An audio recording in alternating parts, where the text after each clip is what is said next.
Welcome to this week's Supply Chain Update, brought to you by Phoenix International. Let's start with market conditions. Trans-Pacific demand is recovering after Lunar New Year, but we're not back to pre-holiday levels yet.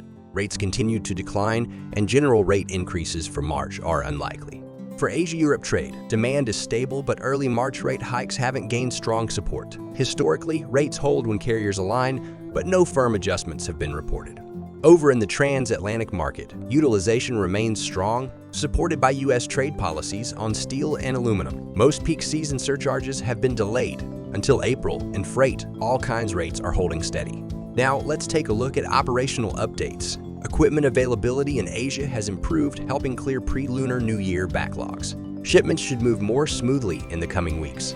For Europe-bound shipments, congestion has eased, but anchor berth delays and the Belgium rail strike may cause minor disruptions. In Central Europe, equipment shortages continue, particularly in Austria, Slovakia, Switzerland, Hungary, and parts of Germany. Carrier haulage is recommended in these regions, while Southern European ports are operating normally. Turning to capacity management, vessel space on Trans-Pacific routes is now above 90% as the post-holiday market stabilizes.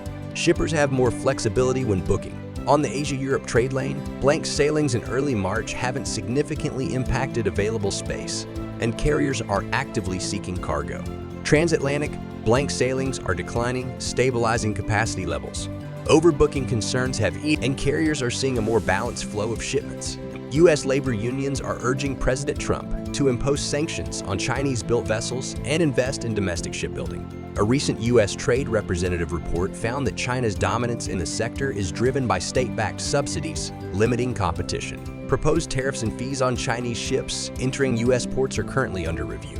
Freight volumes at Gulf Coast ports varied in January. Port Houston saw a 7% increase in container traffic, while Corpus Christi's total cargo rose by 5.6%, driven by crude oil exports. However, petroleum shipments and dry bulk cargo declined. The Port of New Orleans reported a 28% increase in breakbulk cargo, but container volumes fell 22% due to winter weather. West Coast ports saw double-digit growth in international intermodal shipments in January. Importers front-loaded cargo ahead of potential new tariffs and labor disputes on the East and Gulf Coasts. Ports in Los Angeles, Long Beach, Seattle, and Tacoma reported strong volume increases, while Northeast and Mid-Atlantic ports remained weaker. The International Longshoremen's Association has approved a 6-year labor contract covering East and Gulf Coast ports. The agreement ensures stability through 2030, includes wage increases, especially for new hires, and maintains protections against automation, while allowing some flexibility for remote equipment operations. And that concludes our update on the global supply chain. Thank you for joining us. We will continue to monitor these developments and keep you informed. You can follow us on LinkedIn and YouTube for more supply chain related updates.